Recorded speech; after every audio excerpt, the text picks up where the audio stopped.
Part 6. In this video we're going to be talking about front axle adjustment. Okay.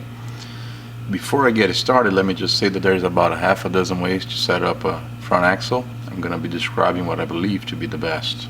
Okay. Every time I'm setting up my front axles, there's one thing that I'm looking for, and basically one thing only. I want my front wheels to clear the surface of the track when sitting on a straight by half a millimeter. That's it. Okay.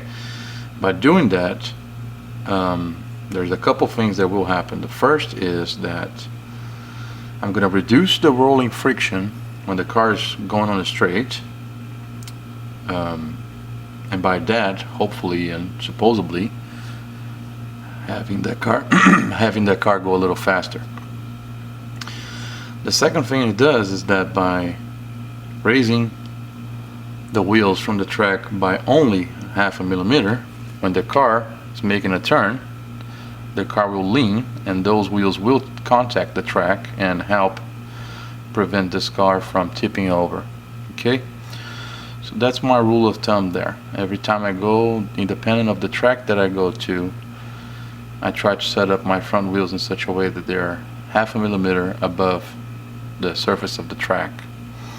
Now, one thing that I need to mention is that the Austin Slot Car Club track, the slot braid sits at about a half a millimeter below the surface of the track.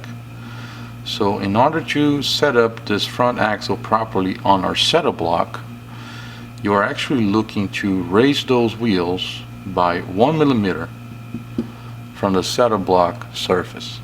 Okay, so let's get it started here.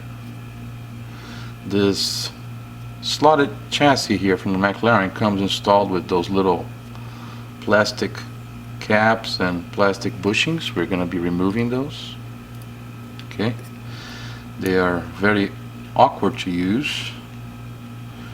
The bushing you just need to push right on the center. There you go. They're very awkward to use and do not provide a very good range of adjustment. So instead of those, we're going to be using M2 grub screws. Okay, when you remove those little plastic parts, you gain access to these holes right here on top of the support arches for the front axle, and on the bottom as well. All those holes are centered with your axle, and by tightening or screwing the bottom screws, you're raising the axle, and by tightening the top screws here, you are lowering that axle. Okay, so the grub screws, you're gonna need at least 6 millimeter long grub screws for the bottom, and sometimes they're too high, too tall for the top setting and might rub on the interior of your car. So you can use some grub screws smaller grub screws that you removed from gears or wheels, or you can buy the 3 millimeter long from Slot.it. So the 6 millimeter long is part number P837, and the 3 millimeter long is part number PA40. By the way, if you don't have a Slot.it catalog, next time you order parts or cars, Slot.it cars that is, from your retailer, you can request one, and if they are out, you can always download the PDF version from Slot.it's website. Alright, so before we get started here, you need to install your rear wheels. If you don't, your front axle adjustment is going to be off. So get those installed.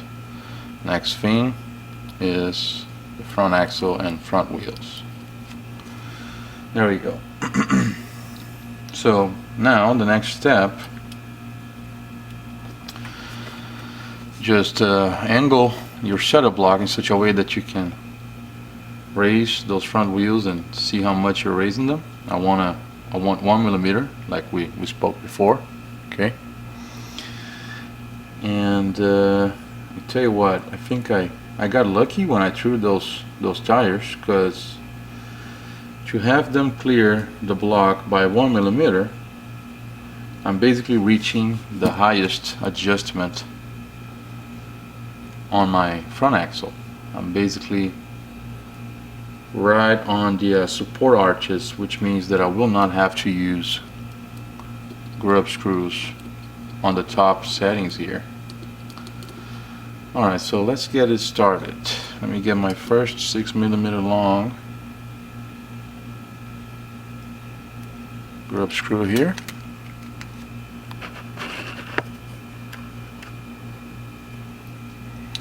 Get that guy in.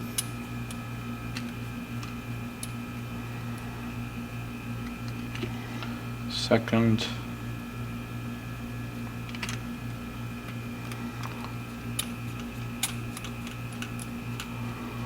Alright, let me flip this over now and refocus here. I think it's a good one there. Alright, so basically you can probably see the grub screw right here coming out of its support and contacting the axle. Well, since I'm all the way to the top adjustment, I'm just gonna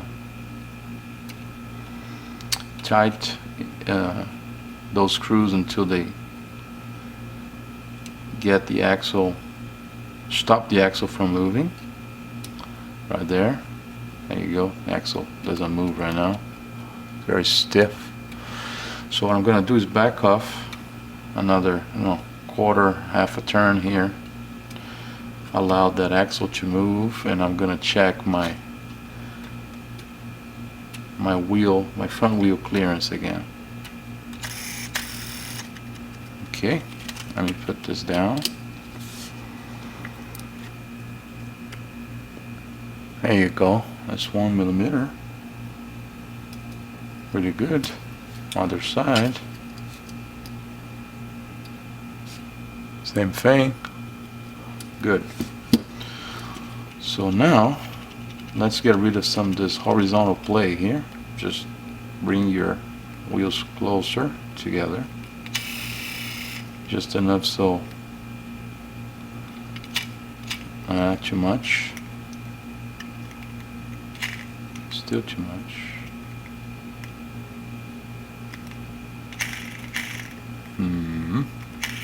There you go. That's as good as I can manage for now. Oops, something's happening here.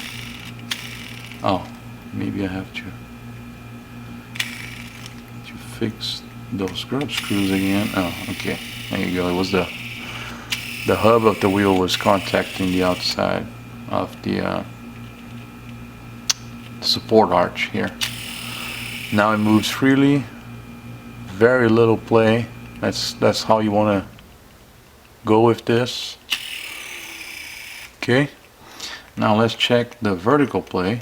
This side here is pretty good. I have almost no play on this side of the axle, and this side I have quite a bit of play. So let me tighten that screw a little more. Still quite a bit.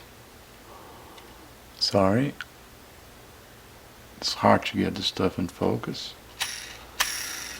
Now I've tightened it too much. Let me back it up a little. There you go.